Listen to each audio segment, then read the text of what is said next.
I'm Liv. Before we start, I just want to say thank you. We recently reached over 1,100 followers on TikTok, and every single follow, comment, like, and share has helped make this little community possible. Thank you for laughing with me, sharing your stories, and being part of the conversation. We're just getting started, and I can't wait to see where this journey takes us. From the bottom of my heart, thank you. Now the juicy part. This week, I handed my dating app to my mom for an entire week, and this escalated quickly. Here's the ridiculous claim to lure you in. My mom is now my official wing person, and somehow, statistically, better at flirting than I am.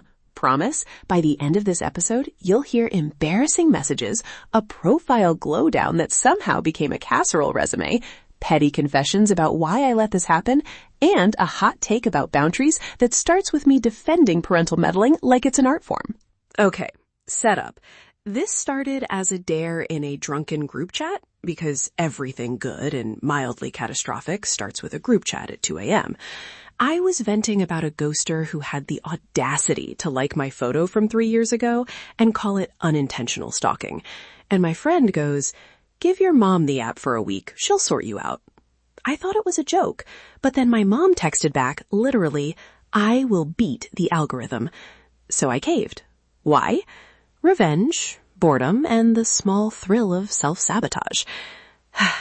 I tried to be smart about it. I gave her rules. Rule 1, be honest but tasteful. Rule 2, don't overshare family secrets. Rule 3, no photos of me in my college Halloween costume. Moral of the story, she read the rules like they were suggestions. Within an hour, she had swapped my headshot for a photo of me in an aggressively knitted sweater she insisted made me look charming and like I actually own a casserole dish. She wrote a bio that included the sentence, "Good at Tupperware. Ask me about my lids." And then she added unprompted, "If you like casseroles, swipe right." I spent an entire afternoon watching my dating identity collapse into a potluck dinner. The matches came fast, and so did the messages. There was the man who opened with, "Do you like lasagna?" which is a great opener because she had primed the conversation for carb therapy. There was the guy who asked if my mom had actually dropped by my profile photos in person, and then, my personal favorite, the man who on our first date literally showed up with a Tupperware of his grandmother's meatballs. He sat down at the coffee place, set the container between us like a peace offering, and said, "She told me to bring something that says I plan to stick around." I don't even know if I should be proud or mortified. There were accidental overshares too. My mom received a message from a guy asking what my ideal Sunday was, and she replied, "Talking to my daughter about her feelings while I swap casserole recipes. She cries a little when she watches animal rescue videos." The man responded with a dinosaur emoji and a recipe for lemon bars. In another thread, a suitor asked if I liked hiking, and she wrote back, she likes hiking to the nearest farmer's market, followed by a nap. I will admit, somewhere between shame and warmth, I cherished the cozy framing.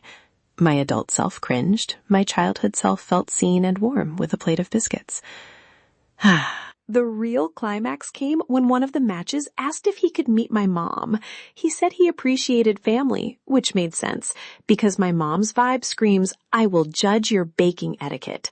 We planned a neutral coffee shop meetup, me, him, and an accidental cameo by my mom via text updates that read like running commentary. Halfway through, she walked by the coffee shop on a grocery run, saw the three of us through the window, and waved like we were part of her sitcom. She later told me she didn't want to interrupt, but wanted to bless the budding relationship with a casserole energy check. He actually bent down and kissed my hand like I was in a rom-com. I wanted to die and write thank you notes all at once. Hot take and confession. I let this happen because part of me wanted permission to be ridiculous. I was tired of the curated dating performative thing where you have to be witty on demand. My mom's meddling removed that pressure. She gave me an identity that was cozy and loud and very much not trying to be polished. The messy lesson about boundaries? Set them if you need them, but also know that you can reclaim embarrassment and turn it into a story you love telling. Parenting meddling is chaotic, yes, But sometimes it's also a reminder that someone is cheering for you in a very specific, slightly mortifying way. I'm defending it not because it's flawless, but because it was unexpectedly tender. Recap time. My mom turned my dating profile into a casserole-themed personality cult. I matched with a man who brought meatballs to a coffee date, and I learned that embarrassment can be a weirdly intimate survival mechanism. Petty moral of the story, if your mom wants to wing you, maybe let her, but hide your most embarrassing photos in cloud storage first. If you laughed, sighed, or felt slightly better about your own messy dating history, do me one tiny favor. Leave a review, tell me your funniest parental dating interference, and help other nervous people feel less alone in their chaos. Before you go, do me a favor. Leave a review, tell me the wildest way your family has ever tried to help your love life, and come join the conversation on TikTok at This Escalated Quickly Show. And one last thing, if you slide into my DMs asking me to be your sugar baby, just know there's a very good chance your message will become anonymous podcast material. Consider yourself warned. Stay chaotic.